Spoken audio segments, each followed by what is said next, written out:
Welcome to the Informed Pregnancy and Parenting Podcast. I'm your host, pregnancy-focused chiropractor, Dr. Elliot Berlin.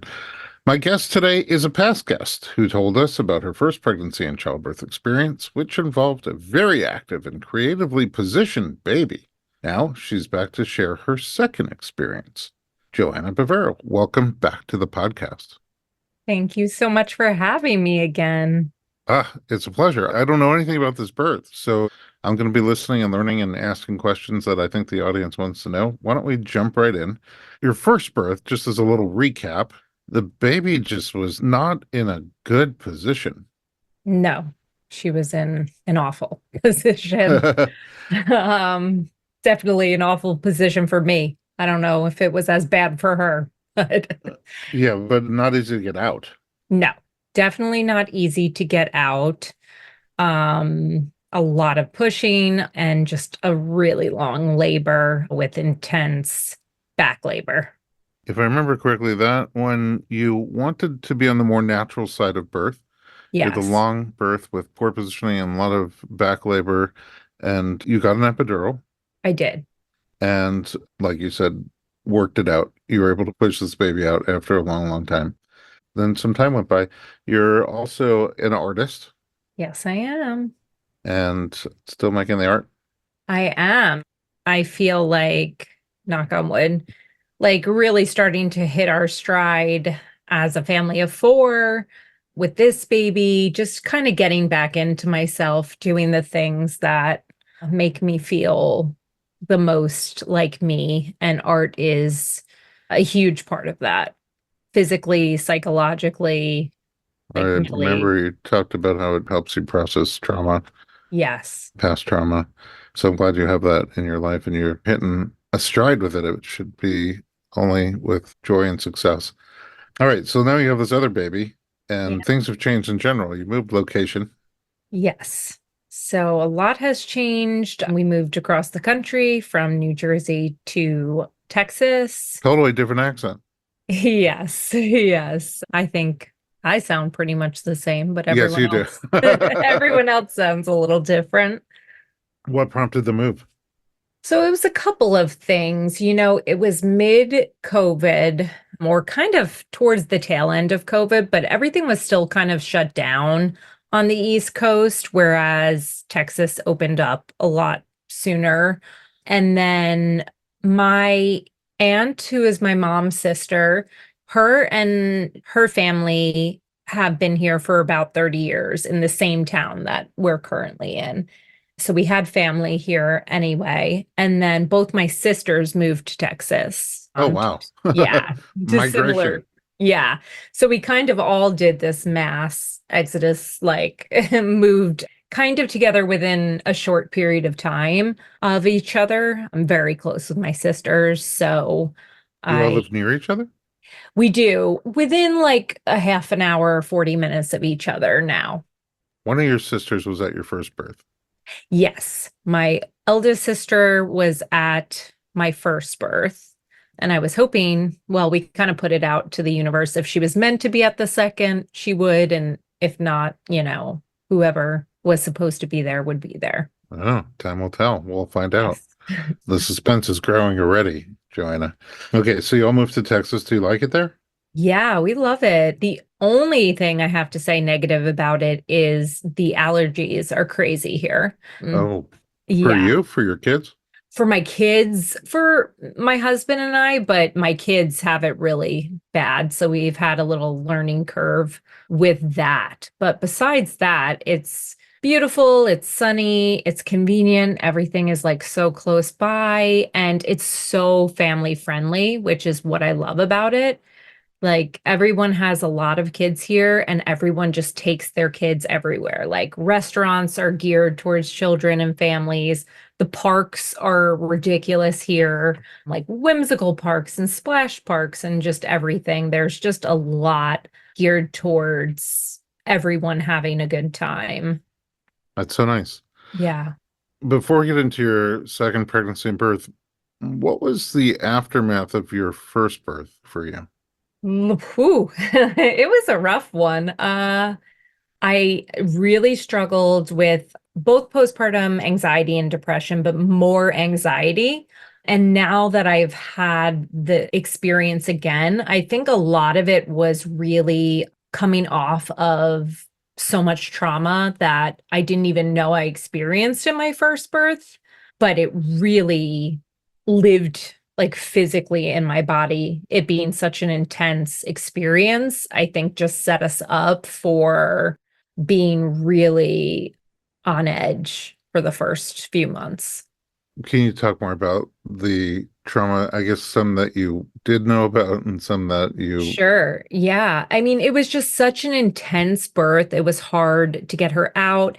She had a really misshapen head, from being in the birth canal so long, which I know is common, but hers almost looked like a bubble on top. And when it went down, she had almost like a contusion or like hematoma-ish spot, which kind of threw her bilirubin off a little bit. And then she was also born with a heart-shaped tongue, or it looked like a forked tongue almost, that her frenulum was so restricted that she couldn't even move her tongue past her gum line. So that was kind of set us up for not the best latch, not the best transfer. Her latch actually wasn't bad, but there wasn't a lot of milk transferring. And, it was my first time breastfeeding. So we ended up getting it snipped in the hospital, but that was literally like 2 hours before we left the hospital. I think we only breastfed once more before leaving the hospital, like a quick session, which in hindsight, I feel like didn't set us up for success. So, she had lost within the normal range, but she was jaundice. So, we were struggling with breastfeeding and getting her, back to her birth weight. And I was just on such an emotional roller coaster after such a long birth. And it's funny because my daughter kind of has this energy anyway. And I feel like it almost kind of like reverberated in my body. But she has this like frenetic energy about her that she's just always kind of vibrating. And I felt that like when she was in utero, even, which is why I think she was just moving around so much. And it was a very like anxious, nervous energy after getting home. And my husband is a very anxious person, so I'm usually the calm one. And, it's hard to be calm when you've just so there was no given birth. common. Yeah, yes, Uh, there was no calm one. how did you work through that period? Um, you know, what was really a blessing, it's hilarious. This is ridiculous, but we ended up calling 911 on our first night home with my daughter.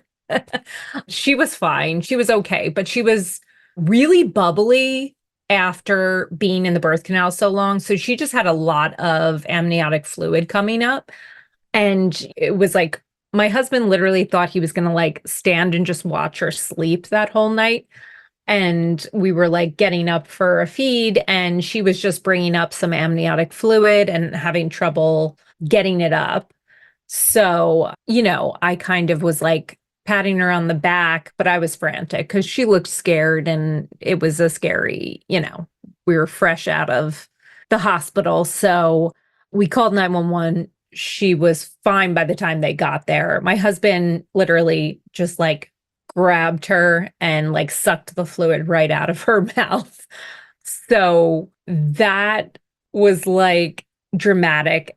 But my sister, who was at my birth, kind of like sprung into action after that and got us a night nurse for the very next night, which was such a blessing because we were just so tired and maxed out and stressed. And she was wonderful. She just really helped calm us and let us get some rest. And she was also a breastfeeding lactation specialist. So she helped me with that and showed me all the things like This is how you get your baby to sleep. This is where to put the sound machine. This is how to swaddle the baby. So she really set us up for success. How long until you could start thinking about baby number two? Oh God, it was a while. I wasn't ready for a while.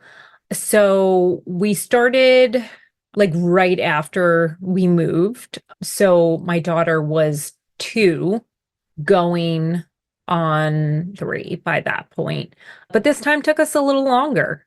To get pregnant once you Yeah. decided to try? How long? Yes. So it ended up taking 9 months total, which I know in hindsight is not super long, but my daughter was like kind of first shot out of the gate. So Then it does seem long. yeah, so I kind of expected it to be somewhat similar. And, we had a chemical pregnancy 4 months into that, Oh, Yeah, so that's hard it was really challenging. because you think you have it. Yes, exactly. And you just play all these mind games with yourself when you're trying to conceive. You're just like, I'm not going to test this time. And then I'm going to wait until I've missed, or like, I can't wait. And, you're just going through the scenario. So, yeah, I made it till like 6 weeks and then started bleeding.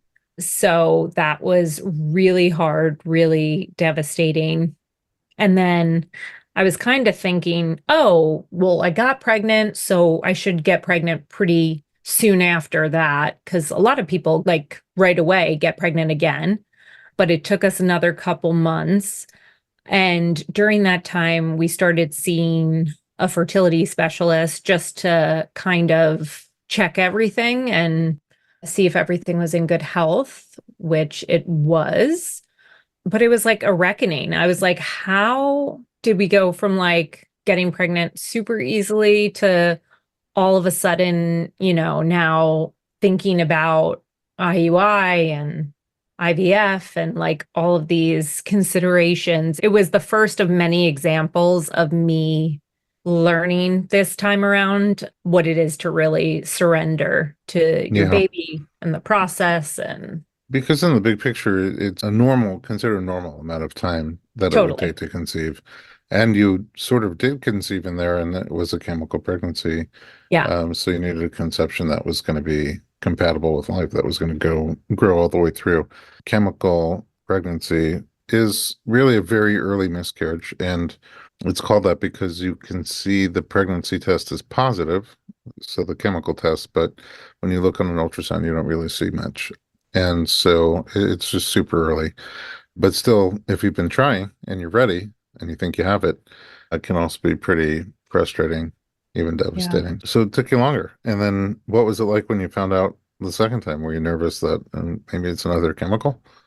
It's so interesting because I just feel like I was more nervous the first time with my daughter, but like, I don't know, something about it, it just felt so strong that time. Like the line was like right away, super strong. And I just had a feeling that this was my baby. I had a feeling. Yeah. And you were right. Okay, so now that we got to the pregnancy, let's take a quick break, find out how pregnancy was and what you were planning for your second birth. We'll be right back.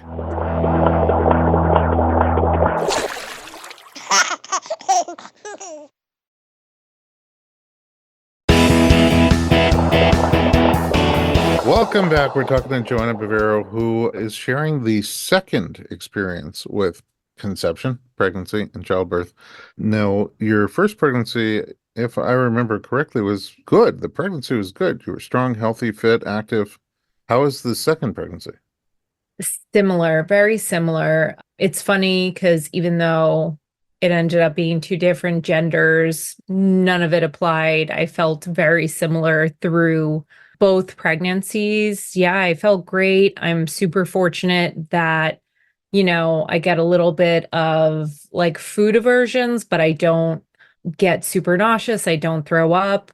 So I'm very thankful for that. I felt good. I was exercising throughout. It's the end of the pregnancy that's a little more challenging for me for a In what multitude way? of reasons. So it's funny because on our last episode, you had asked me when we were talking about my daughter's position if I knew what my fluid levels were. Mm, And this time I asked, I can't remember if it was my 20-week scan. I think it was because that is probably where they're looking at fluid, or it might have been a little later, but I was higher, like not high enough that it was an issue, but I was right on that border, just below what they consider to be high right. fluid. Okay, so generous amount of fluid, but Yes. in the normal range, which is a pretty big range. So at the top of a big range, but Yes. still normal. Yeah. So that just always has my babies acting crazy. Oh, They because they are can move just, around. I mean, yeah. that's the thing. As you get further and further into the pregnancy, they usually run out of space. They have to pick a Yep. position. But when you have a lot of extra fluid volume, there's more fluid space to move around. And so they sometimes at the very end of pregnancy, and especially on your second, when your uterus is a little less tense, it expands and contracts and expands again. It's not so tense. So there's more room there too. They can move around quite a bit. Now, it sounds like a prelude to this baby was moving around like crazy too. Yeah. But I mean, knowing what happened last time, did you have ideas or thoughts on what you wanted to do the same or different this time? I did. So I had been seeing a chiropractor, a Webster chiropractor, with my first as well, but I started seeing one even earlier this time. And I made sure, because we moved locations, the doula that I found, who is absolutely amazing, she's one of my best friends now, she had a lot of experience with getting babies into a good position during birth also, and during labor. So I made sure that I would have a lot of support during and before, so that we could get the baby into the most optimal position, and we were doing all the things. We were doing spinning babies, headstands, moxibustion. I was getting adjusted like twice a week, just to make sure. And how was the baby in the final weeks, position-wise? Yeah, so he kind of moved around a bit, but he was head down and was not posterior.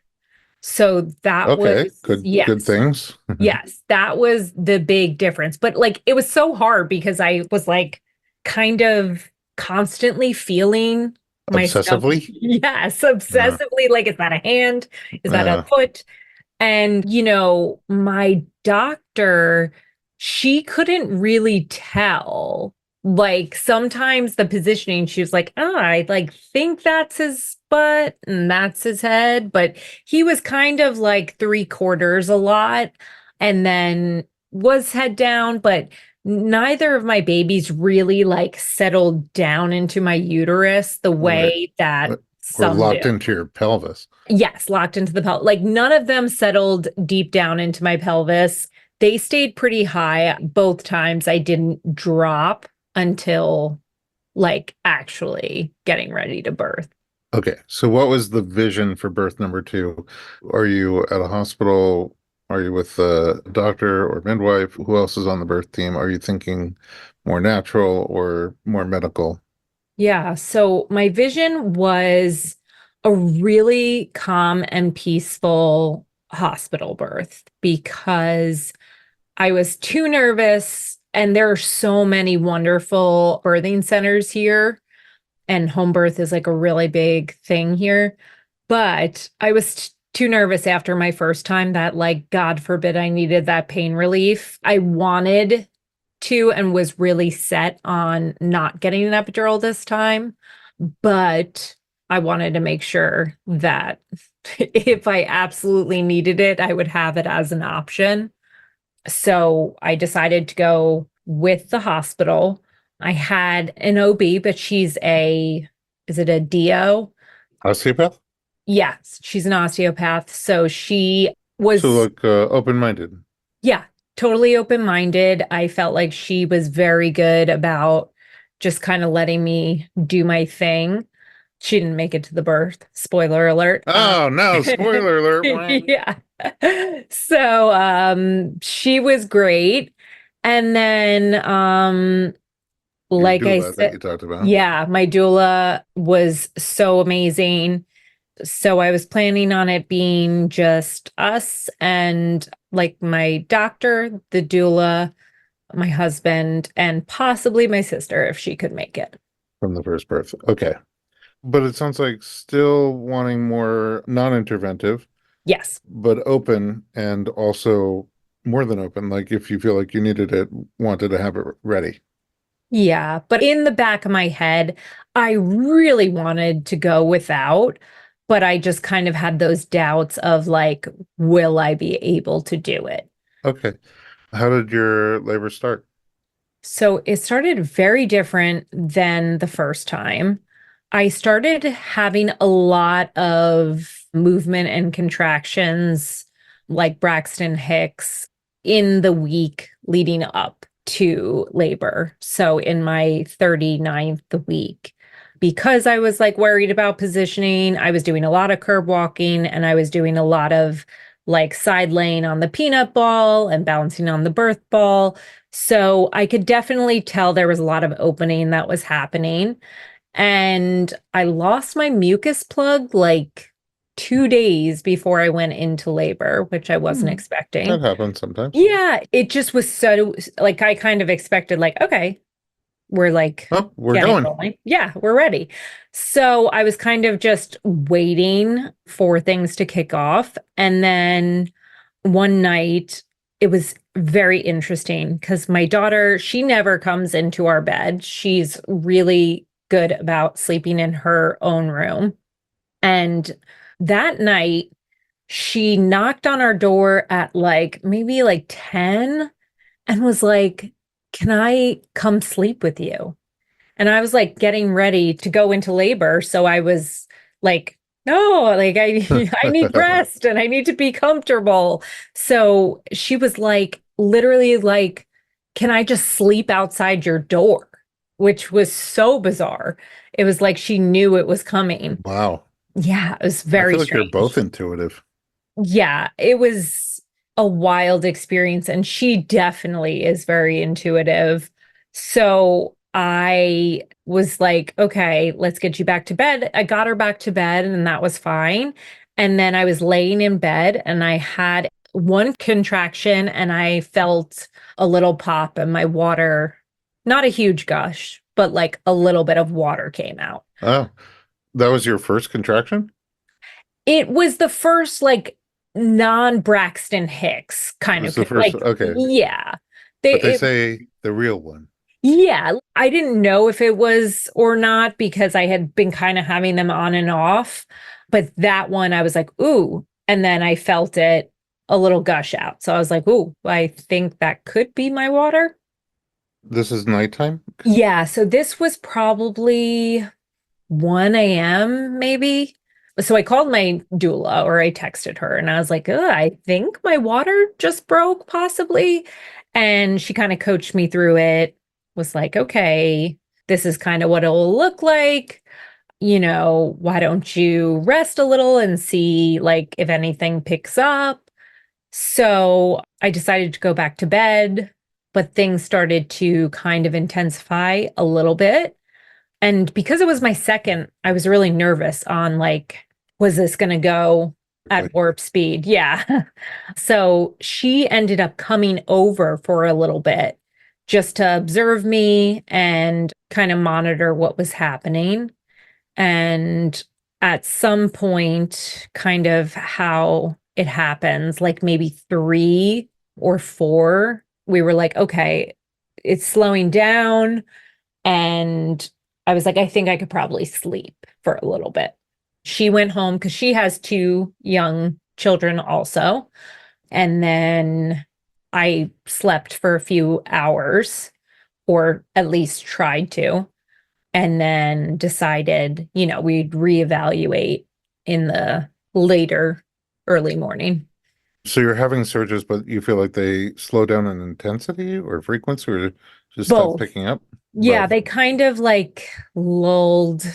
Like I would have them, but they were irregular, not consistent, and weren't super intense. And by that time, I was really tired. So I just kind of Dozed off. rested. Okay. Well, if you're taking a rest, we should take a rest. Let's take one more break. When we come back, we'll find out the rest of the story.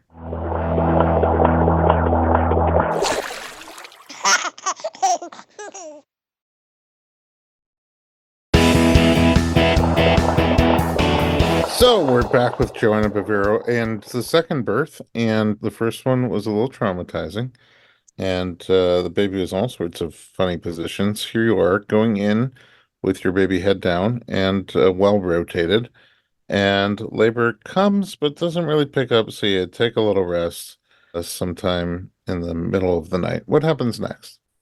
Yeah, so we wake up around 7 and my daughter is up by that point and I get to say goodbye to her. My other sister was staying with us and she was going to be taking care of my daughter. So I called my doula. My water had been broken for a while and I didn't want to jump the gun. But again, I didn't know how fast it was going to go. So I felt like things were intensifying a good bit. So I think around like 8, maybe we got to the hospital just to get checked in and not feel rushed because I kind of just wanted to be where I was going to be to like settle into my groove. That's fair. When you get to the hospital, they do any kind of evaluation? They did. So they checked me and they also did the swab to make sure it was my waters, which it was. But Confirmed. yes, but it was a slow leak. Like there was not much water What'd you coming. find on the pelvic check? So I was at a 4 and I was thrilled to hear that because everything felt like really manageable at that point, and that was way further than I was the first time around. So I felt good about being a good ways along and feeling really good and strong at that point. And did you go in because the contraction pattern had picked up again? Yeah, everything was picking up the intensity and like how close they were together. And then I also just kind of was anxious to get into like my birth space and kind of like get into my zone. Got it. So then, I mean, you're maybe connected to machines, but you don't have any medication.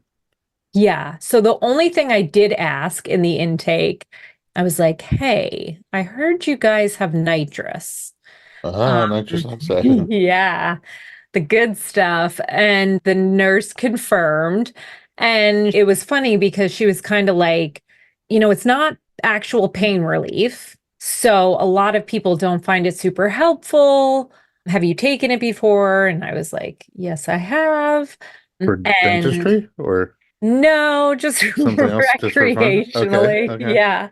I didn't even know that was a thing. Okay. Yeah, I used to go to a lot of fish festivals and stuff, and you just get a little silly. So I knew I liked it.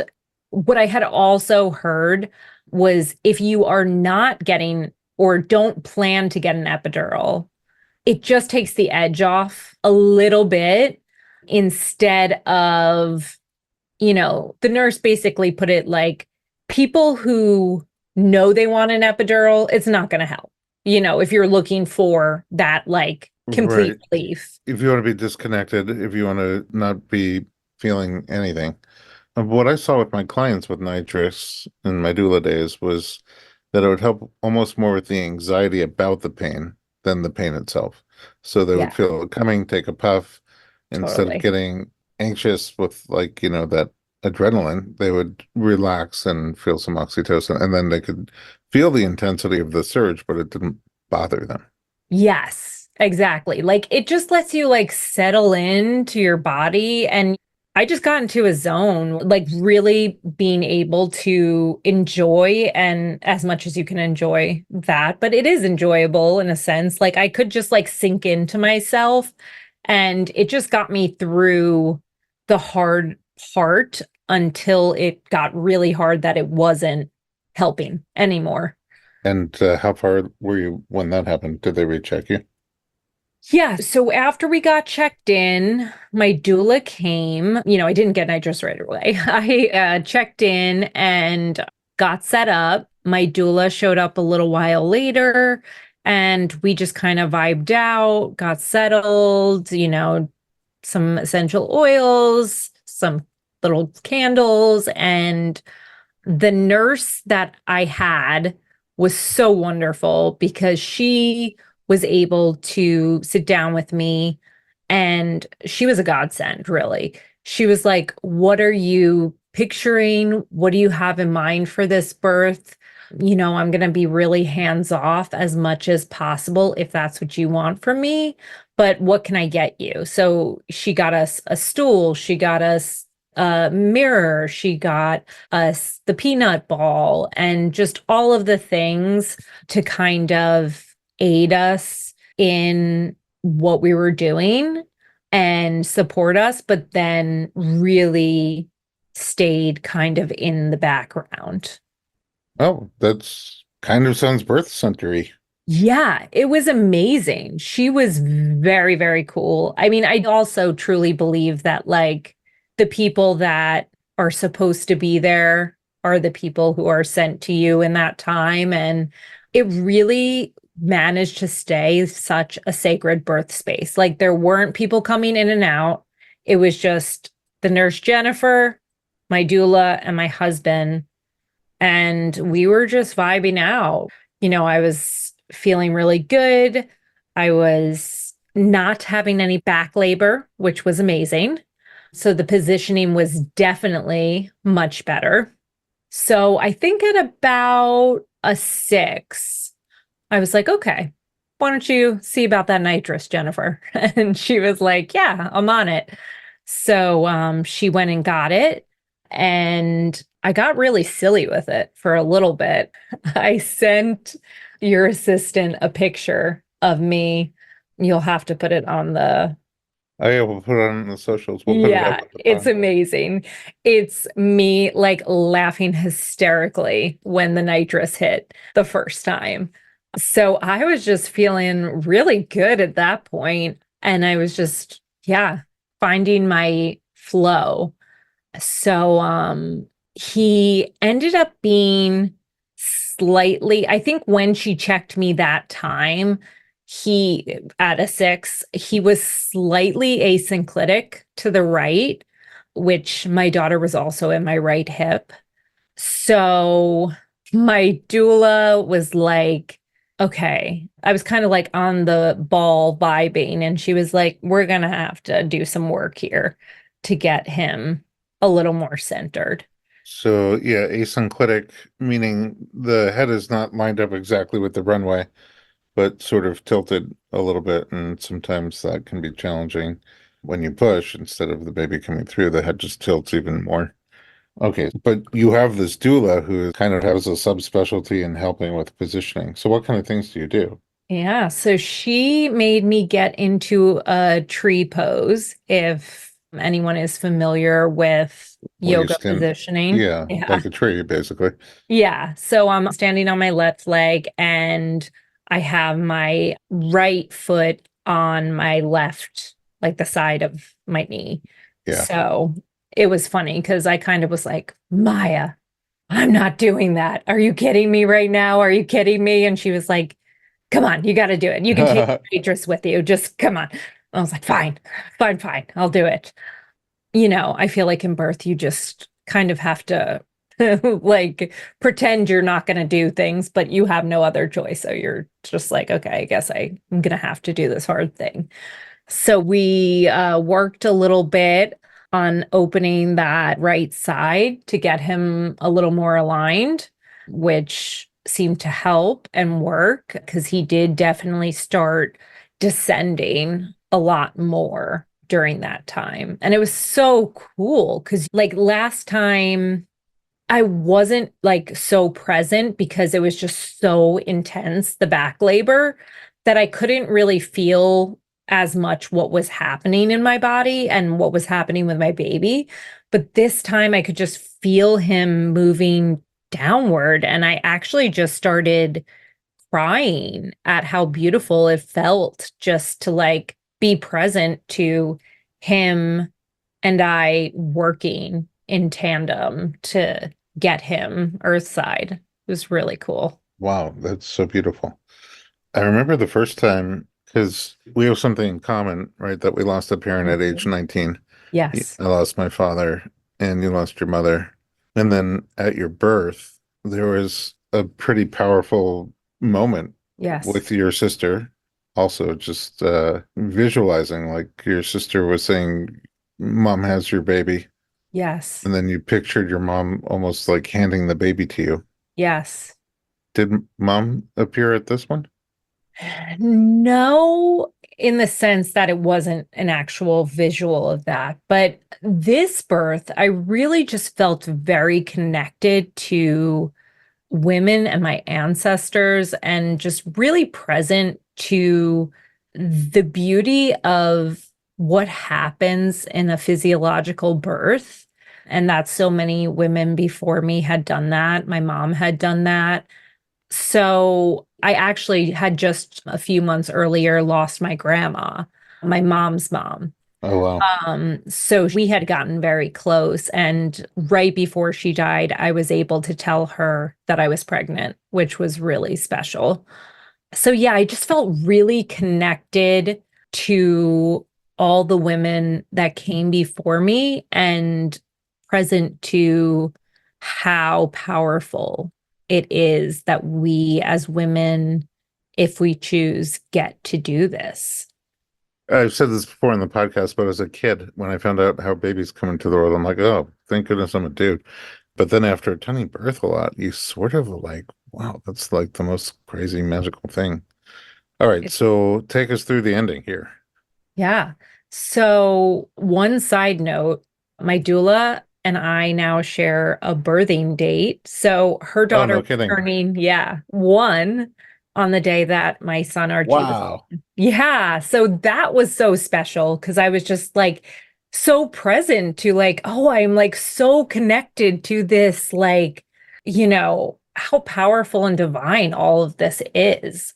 Yeah. So, things started to really intensify after that, after we got him kind of set up and in the right position. So by that point, I had kind of been on either the birthing ball, on the toilet, or on the stool, like kind of moving things.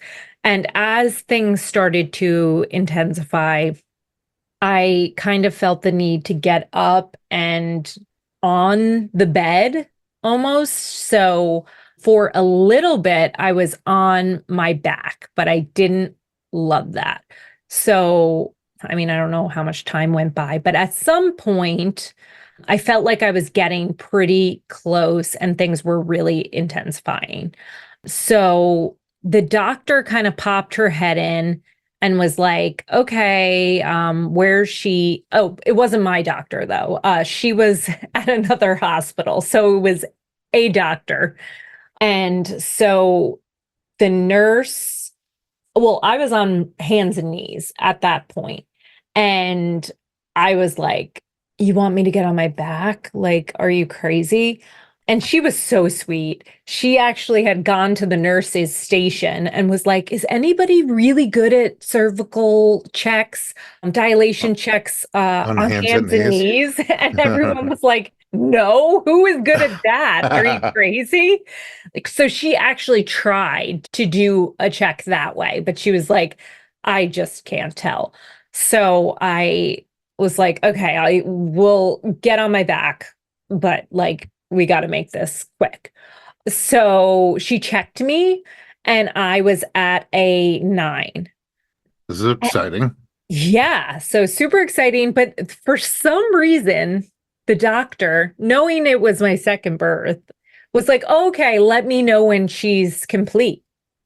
Oh, And, she left? and left. Yeah.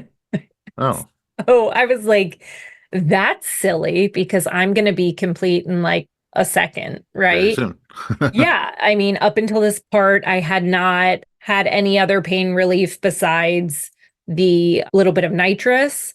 So I was like, she's crazy. She's just going to leave. So I kind of said to the nurse, like, if she's not back, like, you've got this, right? And she was like, yeah, I've done this before. It's fine.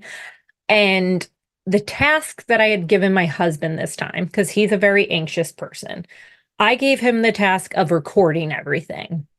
So I was like, take pictures, and when the baby is close, do not miss getting a video of him coming out. Like, that's your only job in this, and it's a big one. Like, don't miss it.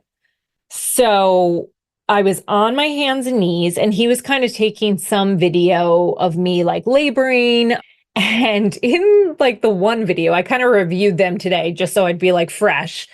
And the nurse is like doing intermittent monitoring and just kind of like there. And my husband's like, whoa, I think I saw his hair. And she was like, no, I think that's just like a little blood or whatever. Like, I think he kind of popped out for like 1 second. And he was like, oh, okay, what do I know? So everyone was kind of taken off guard at how kind of fast things moved from there. So she had made up a cart for herself, and she asked me if she could recheck me to see if I was complete so she could call the doctor. But I was on my hands and knees and I was complete. And I was like, there is no way I am turning back over. Like, it is just not happening. So my doula had said to her, you know, is it okay if she doesn't want to be checked again? And she was like, yeah, I mean, okay. So at that point, I kind of just went into like my, animalistic drive that I was just like ready. So I kind of just started tuning everything out. So I was on hands and knees. So I'm facing the head of the bed. My doula is next to me. So she's not really seeing what's happening behind her. She's just like by my side. And my husband is recording, and all hell just breaks loose in the delivery room. It's like a sitcom. So I just was like, yeah, I don't know if I verbalized, like, I'm going to start pushing now, but like, it just happens. Like, your body just takes over. So I was like, okay, I'm like getting ready to push. So I start pushing, and the nurse went to grab a towel that was on the cart that she made up. And when she pulled it off, my husband was like, it was like a magic trick. She like pulled it, and the whole cart goes Oh flying. no. And so this video is like the Blair Witch Project, because it's just like he's like trying to record it, and then like all of these tools start clattering to the ground, and there's like all this commotion. As that's happening, he's coming out. So his head pops out, and he actually had a nuchal hand. So Oh, his hand was by the head. yeah, so like his hand pops out and then his whole arm pops out. And she just was like not expecting all of this to happen. And in the video, I didn't hear this. Like, I don't remember hearing this. But she's like, don't push, don't push. He's got like the cord around his neck, and there's a cord, there's a cord. So she's trying to like figure out what she's going to do. And I just look at my doula and I'm like, is everything okay back there? And she had such a poker face. She was like, it's fine. Everything is great. So during that Fearless. time, yeah, when he's half out, the doctor walks in and is just like, what is happening in this delivery room right now? So she's like, yeah, he's like coming out and he's got a cord. And the doctor is just like, you've got gloves on, right? Just like let her keep going. which I wasn't listening to any of this. I was planning on keeping going. Like there was no stopping this train. I was just like waiting for the next contraction. I was like, all I can focus on is like, I got to get this baby out of me like now. So the doctor just takes like a towel and kind of like the both of them kind of catch him and take the, cord around and whatever. So he had a nuchal hand and then like the cord was wrapped around his neck, but he was obviously totally fine. But I did have a little meconium in my waters. So they were just standing by to make sure that he was good and breathing well, which he was. So they kind of just warmed him up a little and, rubbed him a little and then just put him right back on my chest. How is that feeling for you? I mean, it's unmedicated really at this point. Oh my God. It Uh, was so Different wild. experience. Yeah, it was so amazing. In the video, like I just am like, I did it. We did it. I did it. I did it. I was just, crying. And it's really amazing because the oxytocin and like the chemicals that your body makes, and when things just happen kind of the way, not that they should, but that physiologically, when there's no complications, that it's such a high, it's so powerful, it's so beautiful. I was just in awe of the fact that we worked so beautifully together. And I was just really, really relieved that I was done and that I had made it through. A really beautiful birth story. And I wonder if this experience led to a different postpartum experience. Totally different. So, one thing that I started researching a little bit, and I don't know if you've ever heard anything about this, but with my daughter, I got Pitocin. And there is one study that links postpartum perinatal disorders with Pitocin, which was really interesting because there's just like that dysregulation that happens to, your normal chemicals you're producing and kind of gives you that really high high. And then I feel like I crashed a little bit after my first. And this just felt like such a different experience. I mean, also, my baby is a very different baby from his sister. It's hilarious because her birth video, she's just coming out like, hi, I'm here. And that's like how she is. And my son is just like chill as chill can be. He was just like, yeah.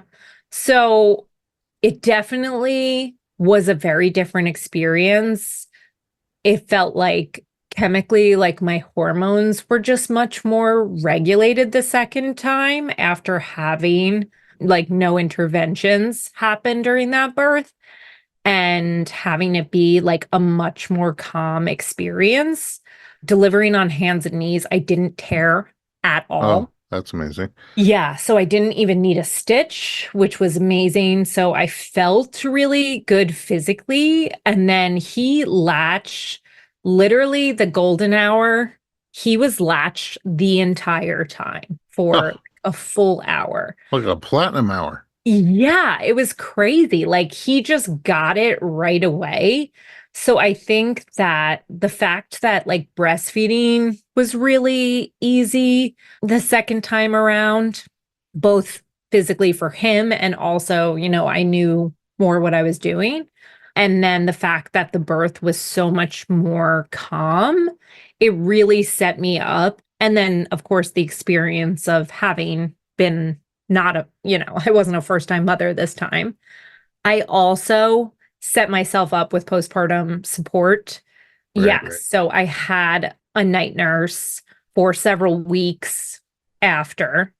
She didn't come every night. She came a couple nights a week, and that really helped get us just the rest that we needed. So it was a lot different the second time around.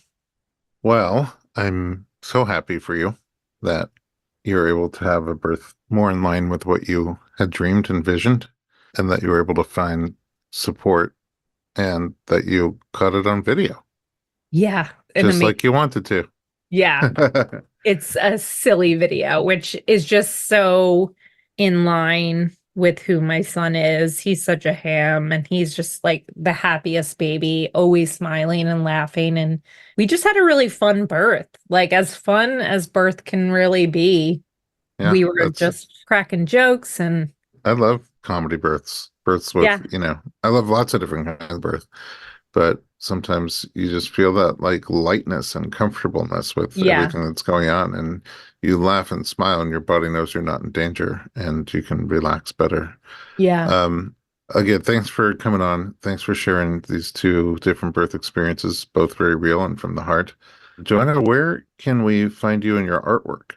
Yeah. So my Instagram is at Joanna Bavero Fine Art. And I'm also on Facebook as Joanna Bavero.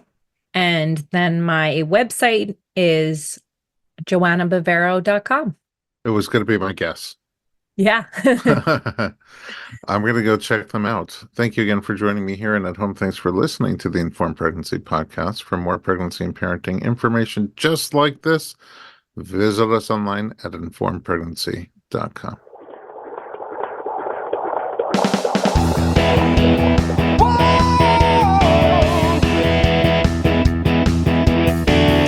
Doctor, give me the news. I got a whole